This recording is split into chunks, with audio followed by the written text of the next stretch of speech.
সাধারণ শ্রমিকদের আপনারা পুলিশের মুখোমুখি করে দিয়েন না। সাধারণ শ্রমিকরা শুধু তাদের বেতন চায়, তারা পুলিশের সাথে এসে সংঘাতে জড়াতে চায়। আপনি জেনে থাকবেন আমাদের প্রায় 5 জন পুলিশ কনস্টেবল আহত হয়েছে। মোহাম্মদ ফজলে রাব্বি কনস্টেবল, ওনার নাম্বার হচ্ছে 35,951। উনি খুবই সিভিয়ার ইনজুরি অবস্থায় এখন রাজারবাগ পুলিশ হাসপাতালে আছে। যারা আহত হয়েছে 5 জন কনস্টেবল সবাই রাজারবাগে চিকিৎসাধীন আছে। তো আমরা আসলে রোজার মাসে কারোর সাথে কোনো সংঘাতে যেতে চাই না। আমাদের সাথে ব্যক্তিগত তাদের স্বার্থগত কোনো বিষয় নেই। আমরা শুধুমাত্র আইন শৃঙ্খলা রক্ষার জন্য কাজ করছি। শ্রমিকের স্বার্থের সাথে পুলিশের স্বার্থের কোনো ব্যাঘাত নেই। আমরা চাই তারা তাদের ন্যায্যতাটা পাক, কিন্তু তাদের কর্তৃপক্ষের মাধ্যমে পাক।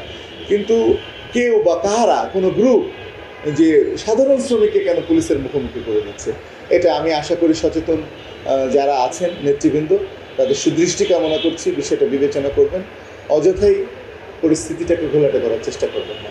তারা ইয়াং গ্রুপের কয়েকটা ছেলে নেতৃস্থানীয় বিভিন্ন শ্রমিক সংগঠনের হবে বা অন্য রাজনৈতিক সংগঠনের হতে পারে।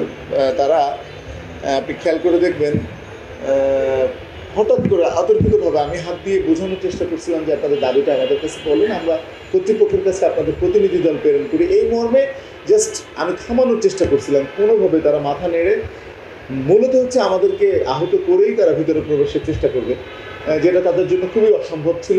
স্বাভাবিকভাবে তারা প্রথম স্টেজে যেহেতু আমি ছিলাম, আমাকে তারা আহত করার চেষ্টা করে। আমি একবার পড়ে গিয়ে আমি সামান্য আহত হই।